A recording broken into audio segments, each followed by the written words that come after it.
Hello everyone, this is Hog here, and today I'm going to be talking to you about platformers and how to accurately make a good one, hopefully. Just going to list some of the basic rules and stuff that I think everyone should know about game development and game design in general. So, let's get started. Alright, to start things out,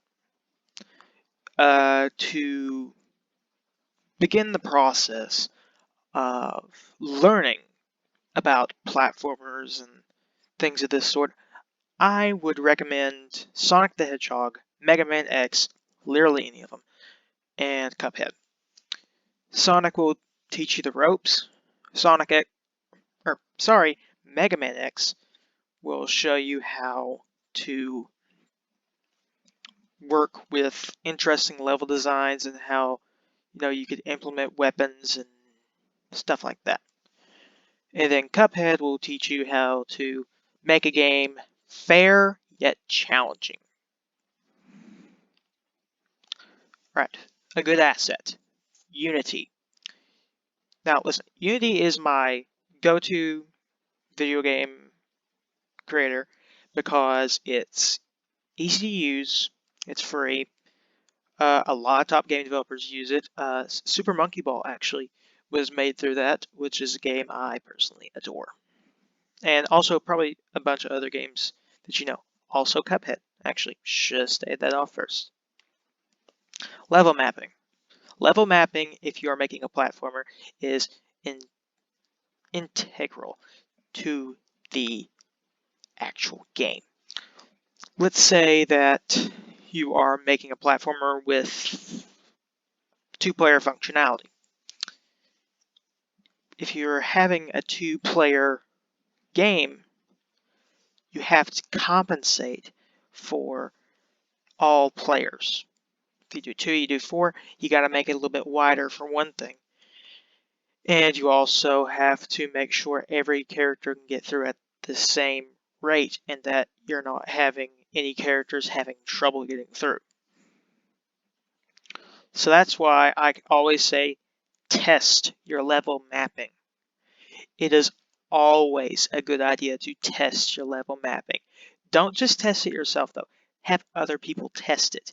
That is the way that you can see the glitches, the errors, because they're going to play games in different ways. They're not seeing it in the eyes of the developer.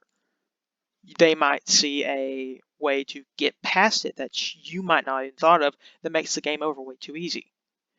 That's why there are quality assurance teams with large companies, which is one of the best parts of having a large company. You can pretty much just do whatever you want.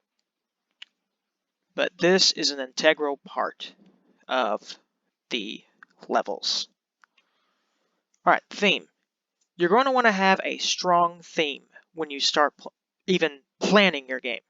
Is it going to be a dark and edgy game, kind of like Hollow Knight or, let's say, Shadow the Hedgehog?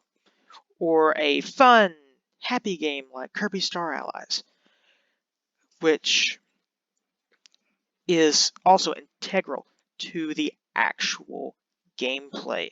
You might not think it is, but theme can go a long way. Games like, let's say, Shadow the Hedgehog. I know that's a 3D platformer, but I'm going to use it anyway. Shadow the Hedgehog lets you use guns and weapons and things like that. You wouldn't use guns and weapons in a Kirby game, would you? Maybe a sword, but that's about as far as you'd go. That is one of the most important parts of game development is theming. Because if you have no theme, you have no reason for creating. This way. Yeah. GDD, Game Design Document.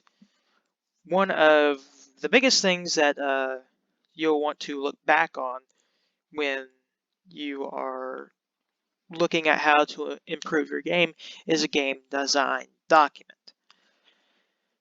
Pretty much this is where all the creators of a game would collaborate on one on one page. This makes it so that it's easy to access and anyone can show their ideas. It's a form of communication that is best used for games like that has overseas development, so you can keep in track with both different teams. You know, you don't have to use Google. That's the easiest one. It's like I said, it's free. I don't know why they have Google Business because most people just use the personal one anyway. But the best thing is you have a lot of creativity just put in the game design document. And if you do get this to be a popular game, you can have a good sequel to go along with it.